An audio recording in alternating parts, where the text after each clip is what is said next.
Hello, my dear friends. So today we have a special class dedicated to the full health of my wife, Esther Batya, and we're continuing to read from the Garden of Healing, and it says like this: the divine will. So what does God want from you? What really is your purpose? The Holy Zohar, the Kabbalistic book, the Zohar, tells us that Hashem created us specifically for the purpose of knowing Him. And all of the conditions of your life, everything that happens to you, are necessary in order for you to know and recognize God. We talked about it in the last classes.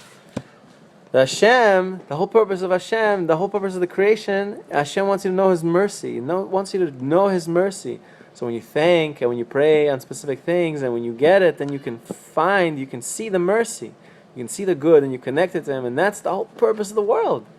Imagine if every human went around and talked to God 5 minutes in their own words, said thank you, would start feeling the Creator, and everyone would start knowing the Creator. Everyone would have a personal connection, and everyone would find their purpose. You can imagine what terrible tragedies we could avoid.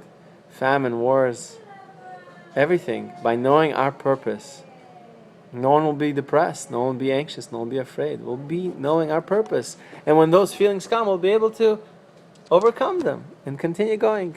Surrender them, let them go. So the knowledge, the Hashem, that God has about each individual is absolute. He knows everything.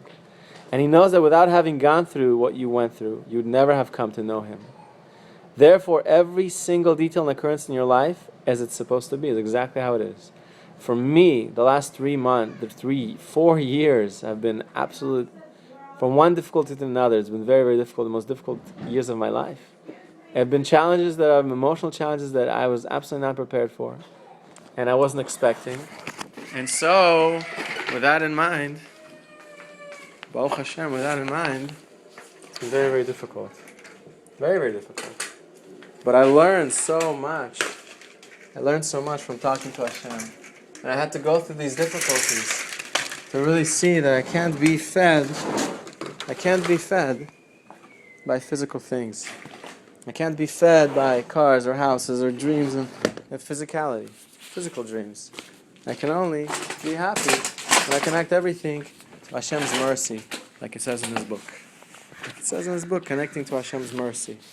This is our beautiful house. Look at that. Stop. I'm just kidding. It's our apartment. Okay, so it says like this in the Zohar, in the Holy Zohar. Where were we? Come on, guys. Sheesh. Right. So this is what it says here. What does it mean to recognize Hashem? Recognizing Hashem means believing and knowing that each creation is directed by Hashem.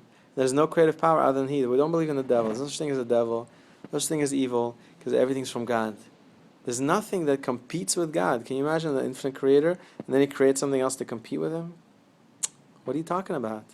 When you have a CEO, and underneath the CEO there's a vice president, well, the vice president competes with the CEO? You ever found two CEOs together? No. You ever found that the CEO makes the VP the same level? Just cause? No. So there's no such thing as another power in this world. No creative power in this world other than God. There's only God. That's it. There's no evil. There's no devil. There's angels. There are angels of different purposes. There's an angel of death. There's an angel of everything.